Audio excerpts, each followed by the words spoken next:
Britain. 33 million vehicles, 250,000 miles of tarmac. Lights and sirens are no longer enough. The biker cops and paramedics are taking to two wheels to beat the most congested roads in Europe. They're a surefire way of getting vital help where it's most needed, fast. Is there anyone you want us to contact? It looks like you're uninsured. Unfortunately, You can seize it.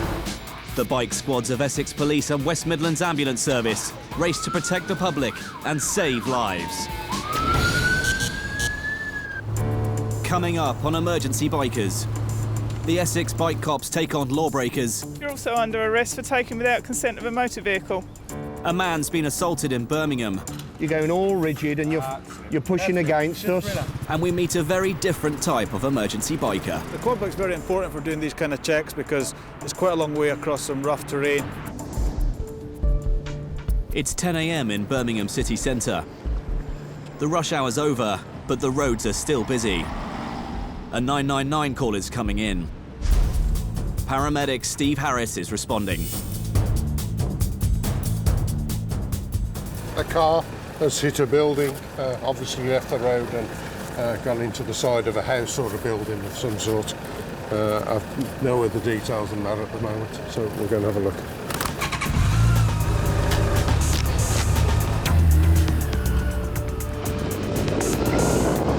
If a car has left the road and hit a building, there could be casualties, not only in the car, but in the house as well.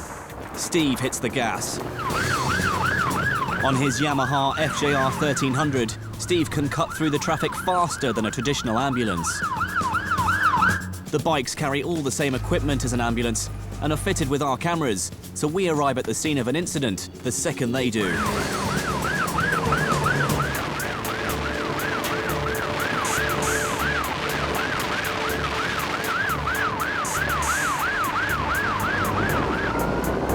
The 2-mile journey takes him just 4 minutes.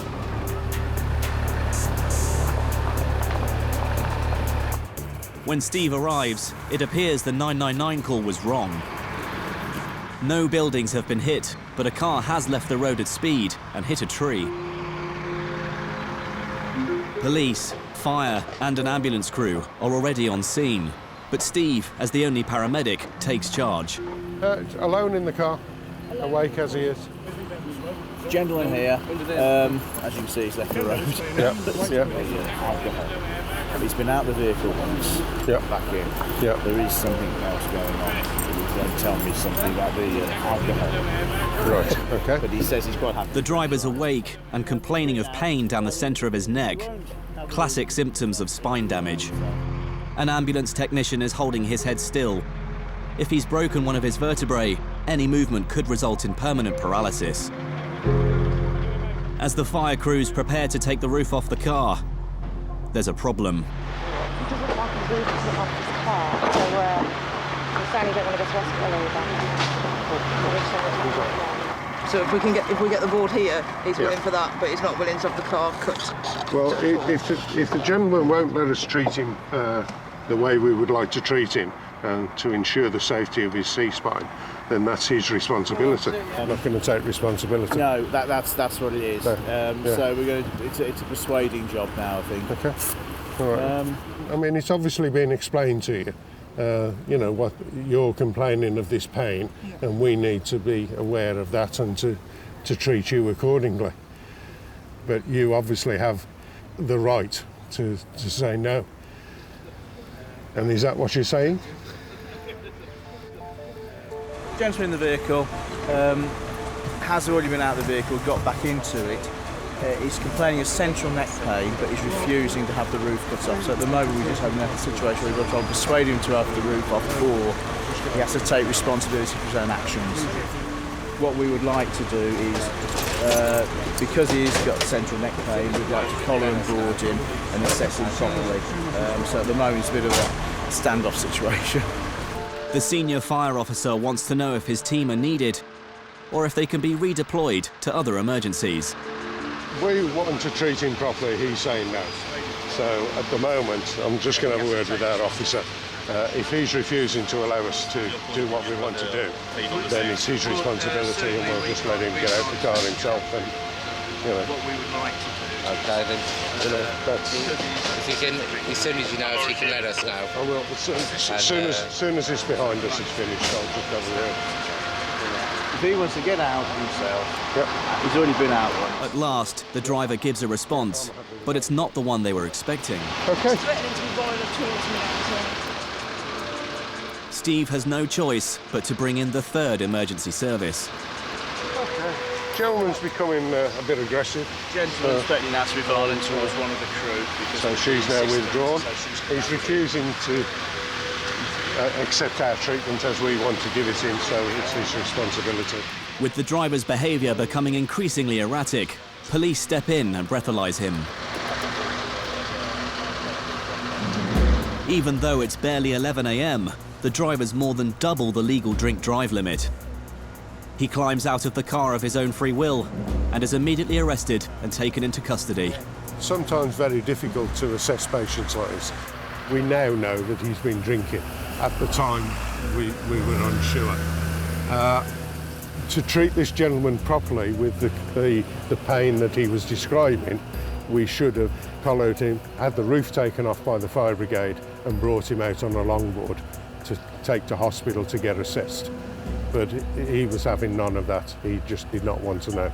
He has the right to refuse treatment. He has the right to decide not to cooperate. The driver appeared in court, was found guilty of drink driving and banned for 20 months.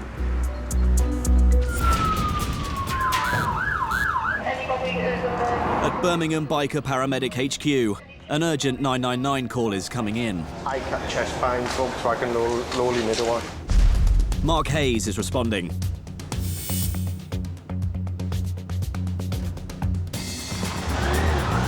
A man suffering severe chest pains. If the man is having a heart attack, Mark's response time is critical.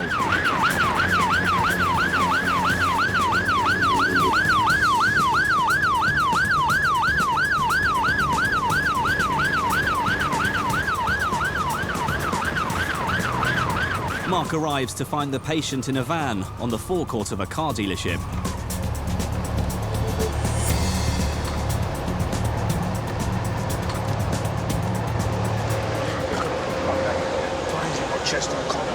How long have you had that for? Just come on. What was you doing when you started? Just walking. On a scale of 1 to 10, 10 being the worst pain you've ever had, what score would you give the pain? At the moment? Yeah. 10 out of 10. 10 out of 10 for the pain.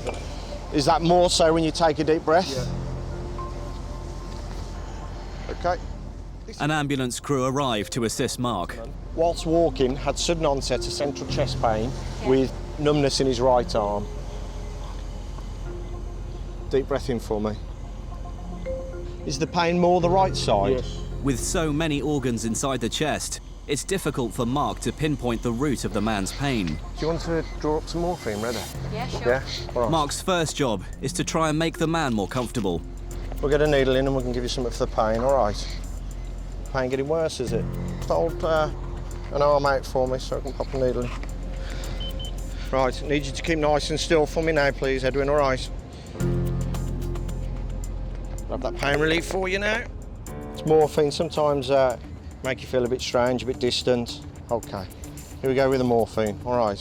What I want you to do is tell me when you notice a difference with the pain. I promise you it is good stuff. Any difference? And what score would you give it now? A 2. That's to 5 milligrams, right? Okay. That's yours. All right, pain coming back. Pain when breathing could suggest a problem with the lungs or muscles of the chest. You've got good bilateral area. But Mark can't rule out a heart attack. What we're going to do is just stand you up nice and slowly. Be careful just in case you start to feel a bit wobbly. It's vital he gets the man onto a heart monitor as soon as he can. Yes, 69-year-old gentleman who's got central chest pains. Some of the symptoms he's complaining of are typical cardiac-related pains. However, the slight difference is he's telling us it's more painful on inspiration. So until we've done a 12 lead ECG, which is what we're about to do now, we just treat as if it is cardiac. What score is it at the moment? 1 to 10, 10 being the worst. It doesn't make that much difference. It's not much difference. So it went off to a 2 out there, didn't it? It's come back to a 10 again. So remaining 5 milligrams. An electrocardiogram will show if this is a heart attack or something less serious. Pop these dots onto you. I just need to pull your t-shirt up if that's okay. Just gonna have a little press on your chest, all right? Does that hurt when I press? A little bit, yeah. Is any history of heart problems in your family? Yeah, who? Your father. The bit that throws us a bit is the fact that it's slightly tender on palpation, and it's obviously very painful when you take a deep breath. Nice and still for us while we do this. Relax your hands down, head back, and just relax. Nice, slow, deep breath. Yes, lead throughs. Okay, your ECG, it's not showing anything acute, nothing that starts ringing alarm bells. Still going to pop you off to hospital, we'll get it checked. We never take any chances whatsoever when it comes to chest pains. All right, so we'll get you sorted. The symptoms he's displaying seems to be more musculoskeletal. You can get those sorts of, that sort of pain from maybe injury, if you've overdone it in the garden, exercise, etc. Or even you can have pleuritic type chest pain. So yeah, it'll go off. I'm sure he'll have X-rays, blood tests, etc. But certainly at this stage, his 12 lead ECG is okay.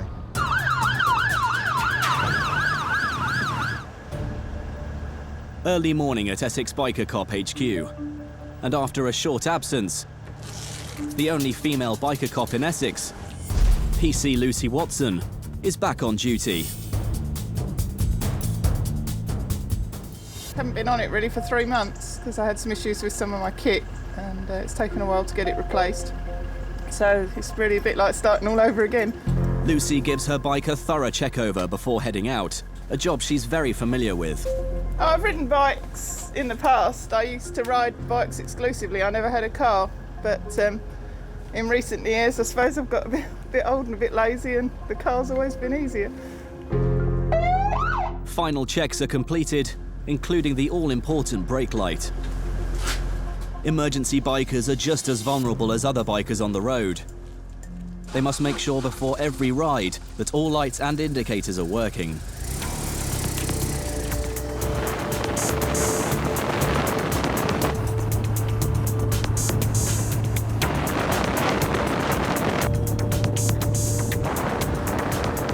Out on patrol, it's not long before Lucy comes across one road user who hasn't been so careful with his vehicle.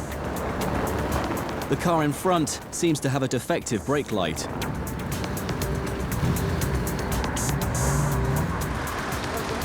Hello, sir. Yes, sir. Are you going that way? Yeah, I'm going that way.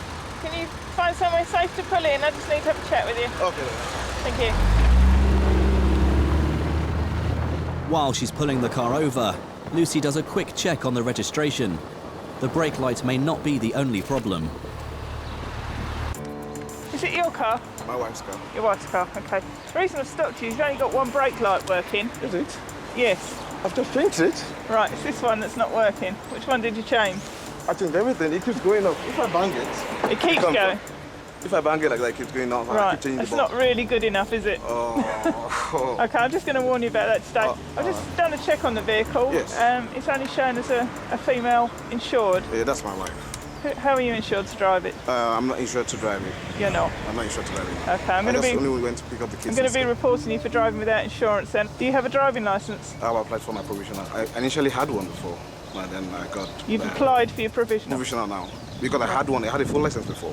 Okay. And then I got banned for that, and then I had to reapply. So you're driving without a licence as well, you reckon? I'm going to. Okay. You're also going to be reported for that offence as well. Oh. Okay. Who's in the car with you? Some friends. Okay, so it's not the owner of the vehicle? No, she's at work. I'm also going to be seizing this vehicle under Section 165 of the Road Traffic Act, okay? The only thing that's going to happen now is you're going to be going to court for the offence of driving otherwise in accordance with the licence and no insurance. Your wife can pick the car up. There's going to be £150 recovery fee, and they charge £20 for every day they store it. Okay? You're going to be going to court for the offence of no insurance and driving otherwise in accordance with the licence. You'll get the paperwork come through to your home address in due course in respect to that. Okay? Thank you. I take it your partner knows about your licence and insurance problem, does she? She does. Okay. Just bear in mind, if you use the car and she allows you to use it... No, she didn't allow me to use it this time because obviously she was at work. I just had to dash down and pick up the kids in school. Right. Does she know you've got it? Got the car? Yeah. No. Would she allow you to use it? She never. Because we had an incident like that once and she didn't let she didn't. Right, in that case you're also under arrest for taking without consent of a motor vehicle. Okay, you've already been cautioned. Okay, dear. So you're going to be coming into custody with us. Can I just ring her? Okay, just come over here for me. Can I just ring her, please? You... No, because she knew that I was coming to go pick up the kids. You've just told me she... No, she knew that. Okay, what we'll do, you can have a seat in the car and then I'll make a phone call to her. What major? You pat him down for me, he's just confessed to taking it without a consent. I'm going to ring her and confirm that, but at the moment he's under arrest. Let me give you a number.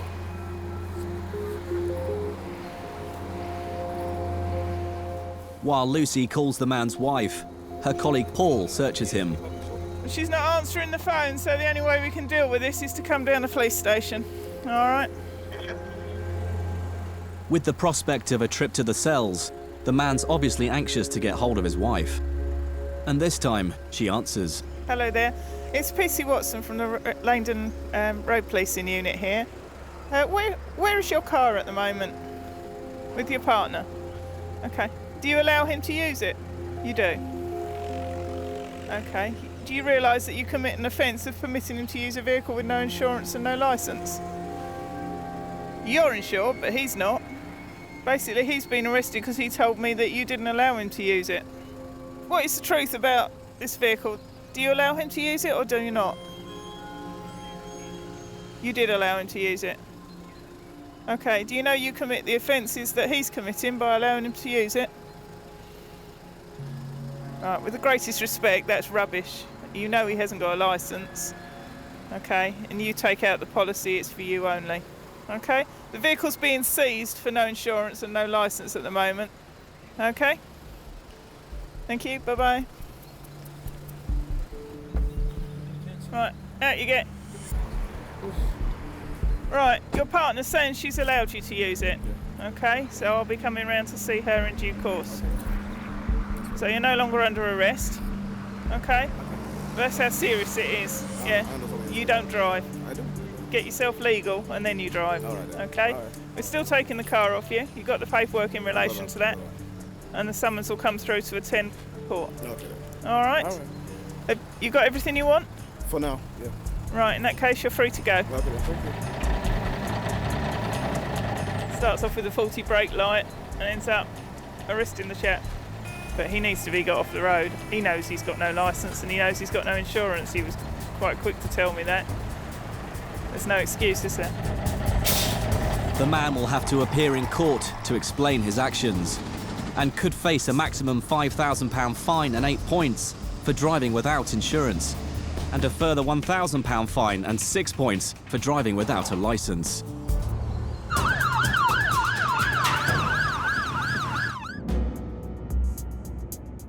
Birmingham. A call's come in to an elderly woman struggling to breathe. On his way, biker paramedic Steve Harris. It's not the easiest of rides across town.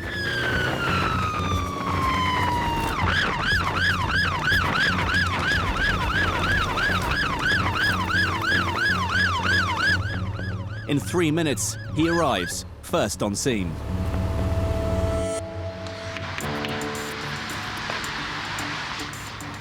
Hello. How long's this been going on? I've just come on this just afternoon. Just this afternoon? Yeah. Has she been coughing? No, she can't. No coughs? She can't swallow like properly, she can't eat it. Hello, Margaret. Margaret's just been diagnosed with motor neuron disease, a rare and incurable condition which attacks the nerves in the brain and spine. Okay. Muscles begin to waste, and over time, walking, speaking, swallowing and breathing become harder and harder. It's going to be cold. I'm sorry. All right, it's cold outside. Has your breathing got any easier? No. Going to give you some oxygen, Margaret, okay? Chest infections are a major risk. If patients can't cough, sneeze or sniff, it's difficult to clear the lungs. When the ambulance does get here, we will be taking Margaret in. Because we don't know what's happening and it's not normal for Margaret to be this way. I said I was only diagnosed in May and still, well, 7 weeks ago we were dancing 3-4 times a week without hardly able to move now, really. Right. Yeah. So it's come on that quickly. So rapidly, Okay. It's not very comfy, I'm afraid. Her oxygen levels were low. She was having a little problem breathing, so we put her on oxygen. It brought her levels back up. There we go. She's unable to communicate. She's unable to swallow or take anything by her mouth. She's now fed with a tube, and all that's within the last 2 months. It is very sad.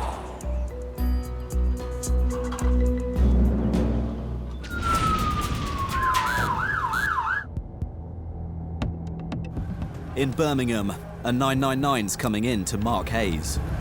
We're going to one of the local office blocks to report reports of an assault.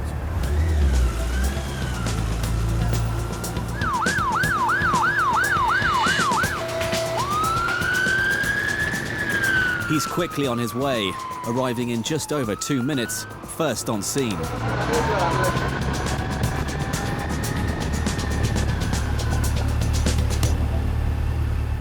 The victim's lying slumped on the pavement. Can you move your right foot at all? Yeah. Yeah, okay. Just gonna have a feel up your leg. It's hurting in there. Yeah. Just right off the top. Okay. How did you land? On this hip. You landed on your right side. Yeah. How have you ended up on your left side? Turn yourself over. Right. So could you say you banged your head? Yeah. Any pain in your head at all? No, I've got Nothing. Thank you very much for your help. Thank you, my lovely. You take care of yourself. A passerby saw everything that happened. As I was walking down, this guy passed me, walking in the opposite direction, and another guy was about 10 yards behind him. When I got down there by the barrier, I heard a shout. I looked around, this guy was on the floor, and the other guy was above him shouting and swearing at him, and then wandered off. What did he do to you? What? Just walked past me and pushed me. Yeah. That hard that I fell on my hip. Can we just have your hand while you're Hit my talking? head on that. Okay. Can you remember what he looks like? No. Has suffered a bang to the head and a possible fractured hip. Mark needs to get him to hospital. He started to move his leg himself and started to call out with the pain. So might be an idea if we have the bed, a bit of Entonox, and we'll take it from there. You had Entonox before? Gas and air? Right, okay. What I need you to do in a second is you bite onto the mouthpiece, seal with your lips, nice deep breath in, keep taking it, yeah? Can make you feel a bit lightheaded, all right. Some people say it makes them feel a little bit sick as well. Don't The gas stop. and air should help to relax enough for Mark and the crew to safely move him.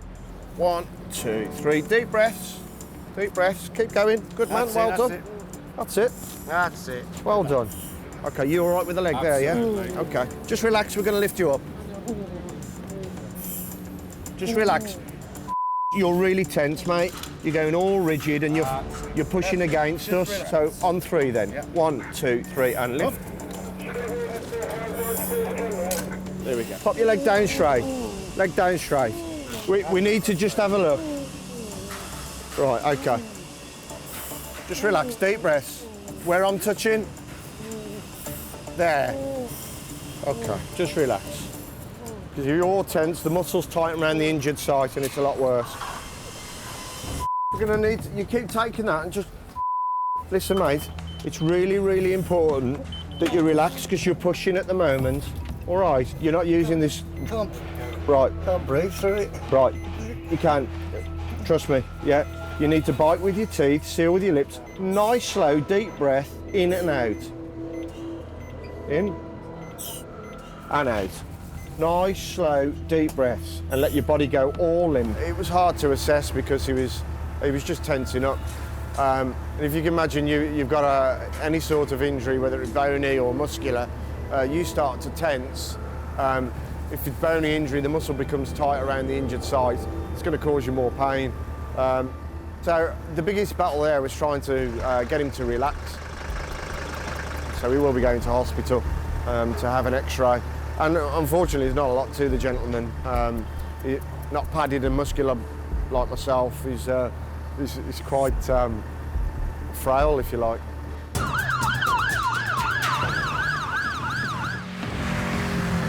Last summer, a female motorcyclist died on this road in Essex.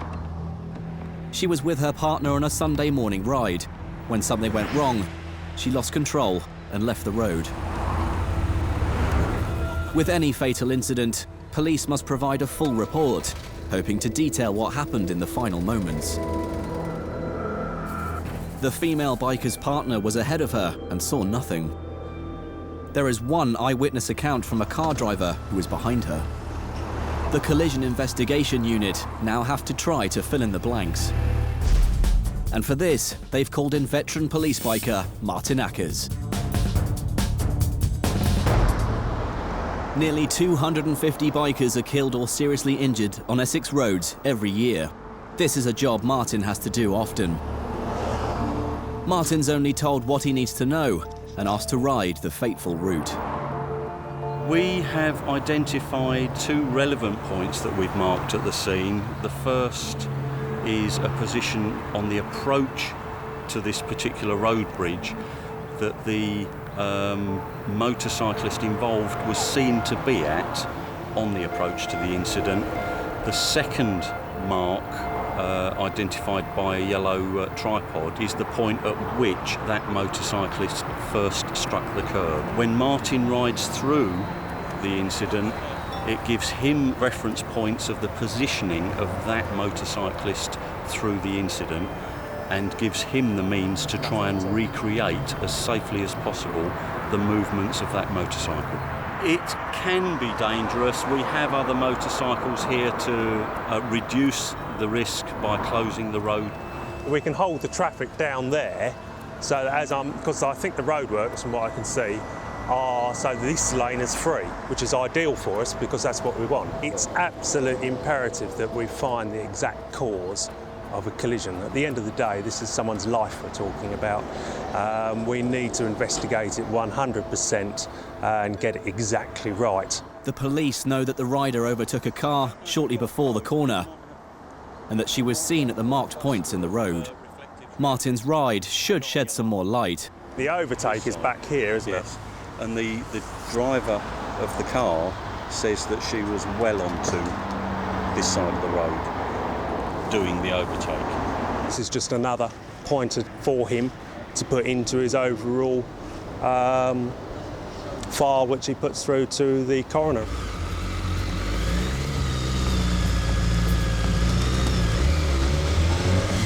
Martin will make a series of runs along the route, attempting to ride exactly as the biker did on the day, passing through the two known points, gradually increasing his speed to see what effect it has on his bike and his ability to take the corner.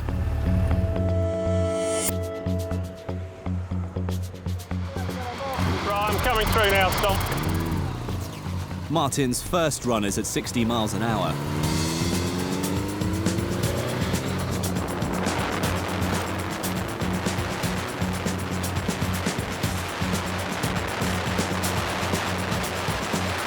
Martin accelerates to 60, staying on the wrong side of the road until he hits the mark, reenacting the overtake manoeuvre.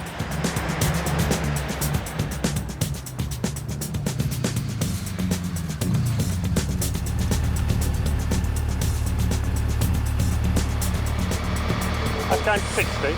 It's actually getting quite tight on that thing. It's a nice gentle curve. When you're up there, looking at it from that distance, it looks like it comes in on yourself. I'll go 70. I feel comfortable with that. Let's see what it's like after that. Right, ready for another run through now.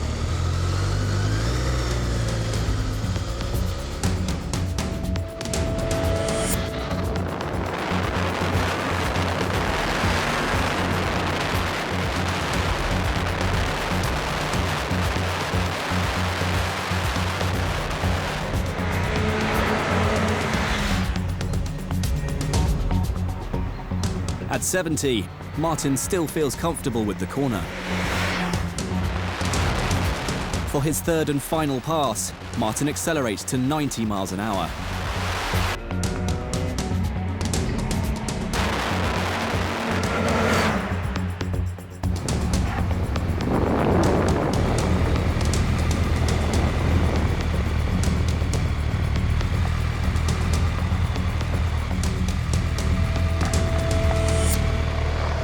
That was 90. That was 90.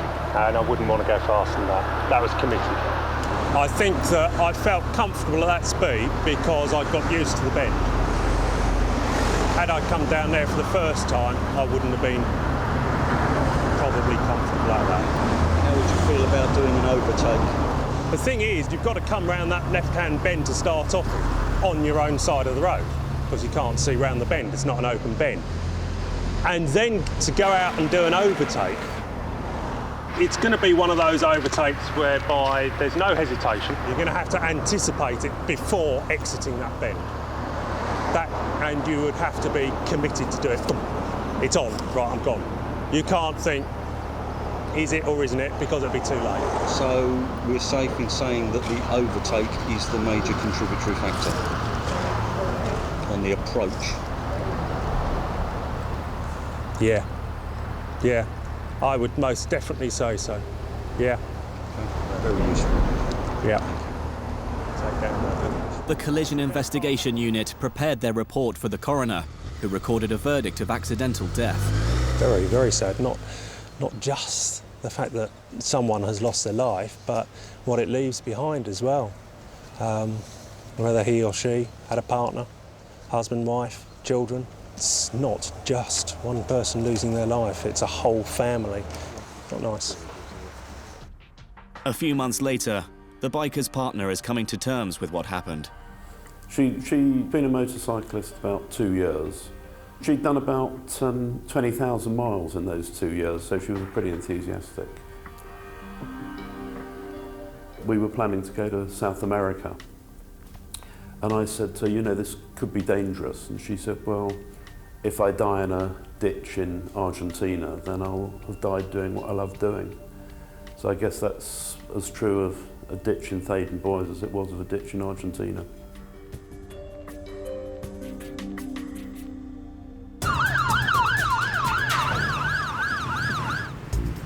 "700 miles north of Essex, there's a very different kind of emergency biker. Alistair Jack is Britain's leading marine mammal medic. He's a volunteer for the British Divers Marine Life Rescue, who respond to emergency calls from Coast Guard, police, RSPCA and the public. Patrolling over 100 miles of Britain's most northern coastline around John O'Groats, Alistair is on the lookout for any animals in distress. His 400cc four-wheel drive Bombardier quad bike allows him to get to otherwise inaccessible cliff tops.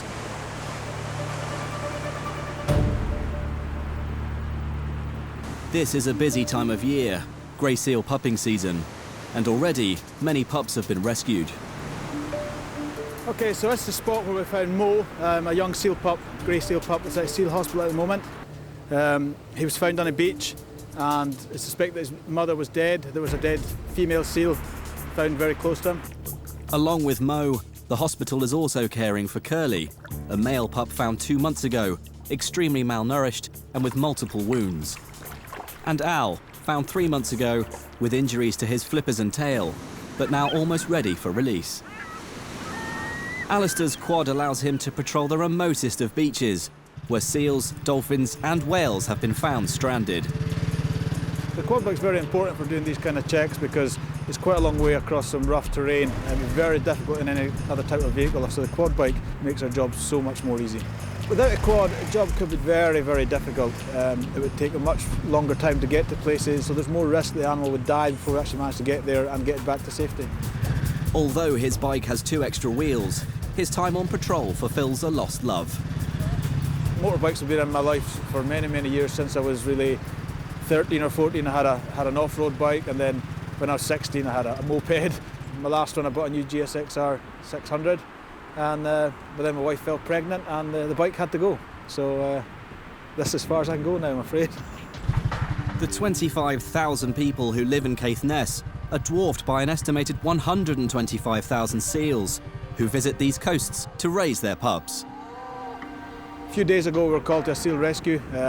People had been out walking and found a seal pup. It was in quite a remote location, so that's where the quad bike comes in perfectly.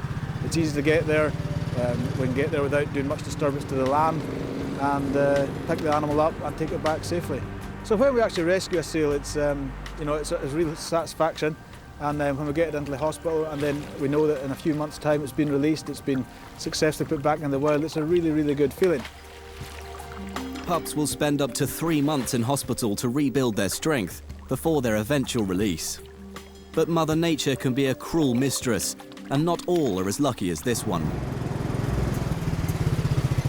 On patrol, Alistair has found a dead seal pup. Common seals are in serious decline, and part of Alistair's work is to record any evidence which may determine the cause of death.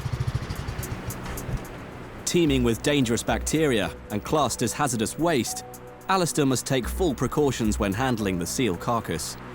If this animal was any bigger, it would wear a disposable suit, but it's quite small, so we can just whip it into a body bag. But as sad as this is, seals are only one part of Alistair's work. We also rescue whales, dolphins and porpoises. We have specialist equipment and techniques that can refloat a whale up to 8 tons, and we can use multiple sets if we have bigger whales. We tend not to deal with sharks very much, but we do occasionally work with basking sharks, turtles, or really anything that's in distress. Okay, what I'm also going to do is I'm going to put a mask on, because when I move it, it might become a bit smelly. A bit big, this body bag, but that's a young pup. Maybe a yearling, about a year old. Alistair will take the pup back to the seal hospital, where arrangements can be made for a post-mortem. The seal hospital manager is Jamie Dyer, and he cares for all the seal pups which Alistair rescues until they're strong enough for release. Right, Jamie, well, we've picked up a dead common seal. I know you guys are good, there's nothing you can do with this one, but we've picked up for SAC. It ain't heavy. Pretty sure it's a common. In fact, I would bet my last penny on it. It's a common. Okay, so we'll need to try and get it down to you. Now, Jamie's coming. While Alistair makes arrangements for the autopsy, Jamie ends the day on a happy note. Curly the seal pup has gained sufficient weight and good health, and is ready for the next stage of reintroduction, and joins another seal pup in the final pool before their eventual release. Our organisation is one of the busiest in Europe. We certainly rescue hundreds and hundreds of seals every year, and countless whales and dolphins. The main reason we do this job is because we're all animal lovers who are in our organisation. We hate to see animals in distress. We want to protect them and try and help them, and also I want my children to be able to see them when they grow up.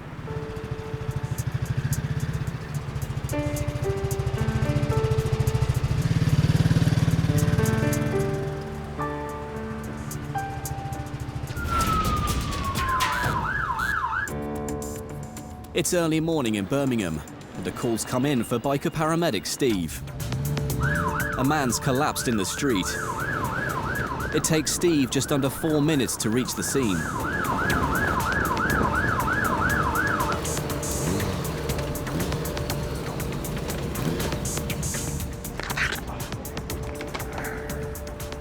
Hello there. 2 bystanders have helped the man onto a chair. Hello, sir. Hello. Hello. It's been lovely, this man. Right, can you just slip that away a moment, just let me see?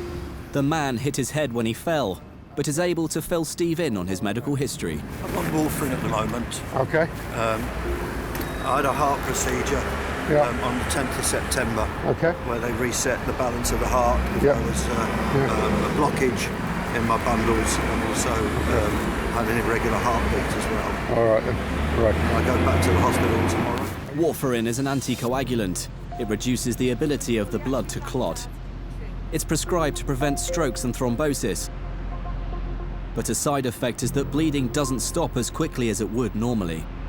Apart from the obvious on your head, have you hurt yourself anywhere else? I don't think so. No more aches and pains anywhere at all? No. I think I'm going to catch my head as I fell down there. You fell? Okay. All right, It is. No, that's fine. Nothing at all. Thank you for your help. Thank you. Hope you get on all right. That's lovely. I really thank you for that. Right, what's your name, sir? It's John Malone. Hello, John. I'm Steve. All right, Steve. Well, obviously the warfarin makes my blood thinner, doesn't it? Yes, I know it does, yeah. This one's still weeping. But the nature of the cut, I think you need to get a hospital to get it dressed properly. Yeah, the skin's pulled back. It needs dressing properly, you know. And so with the warfarin, you're going to bruise up terribly anyway. This is a drug that's given to... it inhibits clotting properties of blood. It thins the blood. The problem with that is that if you cut yourself or you fall over, if you have any sort of injury, the blood doesn't clot properly, so that it can weep, it can bleed a lot more. Bruising tends to be a lot more severe. But John seems more worried about his glasses. What I want to do is just pop this on. Right. We'll pop those inside in a moment. Look, if they could just bend them in for me, you know, with a bit of heat. Well, I'm just going to pop this on. If it does go across your eye, I'll sort it out at the end. But just let me pop it on first. All right. Okay. While bandaging the wound, Steve can check that John's not suffering from memory loss and that he's staying alert. And where are you off to? Glasgow. I live in Glasgow. Glasgow? Yeah. Right. What do you remember about what happened? I felt dizzy. Right. And I just blacked out. Right. And that's the first time that's happened now for months and months and months, which is disappointing because... So, previous problem? As I thought had been rectified. Yeah, but I was rushing to get the 9:20 train. Mm-hmm. We're going to go inside. All right, we'll bring all your bits. I'll come out for them. And the other thing... It's just that, if they could just bend that over so I can... We'll see what we can do with that. This morning, Steve's not only a lifesaver, he's a spec-saver too. Any chance of straightening them up for him while we're just waiting? Oh, thank you. Right. I was going to do some tests and that on you, but the ambulance is just arriving, so we may as well do them in the back of the ambulance. I'll bring your bags. All right, thanks much. Yep, I'll sort your glasses. We won't go without them. All right. Steve's got one final job to do. Straightened and cleaned. Thank you very much, Steve. That's brilliant. His glasses were bent all over the place, so as were at an optician's. It's because I've covered your ears up, John. All right. Okay, John. All right. All the best to you. John needs checking over at the hospital as soon as possible. It's vital that he goes in to find out what's happening this morning, what's made him black out. You know, I think he's going to end up with a black eye and quite an extensive bruise over the side of his face. But this is terrible timing for John, who has two important family celebrations coming up. I look good for my daughter's wedding, don't I, currently? The wife would be quite pleased. It's our wedding anniversary tomorrow, so I'll look the part for that, won't I, as well? So anyway, at least I can still smile. The man with chest pains was taken to hospital, where he was found to have no heart problems, and it was all put down to muscle spasms. Sadly, Margaret's motor neuron disease continued worsening, and 6 weeks after her visit from Steve, she passed away. Despite the warfarin, John's bruising was not as bad as expected, and had all but disappeared in time for his daughter's wedding.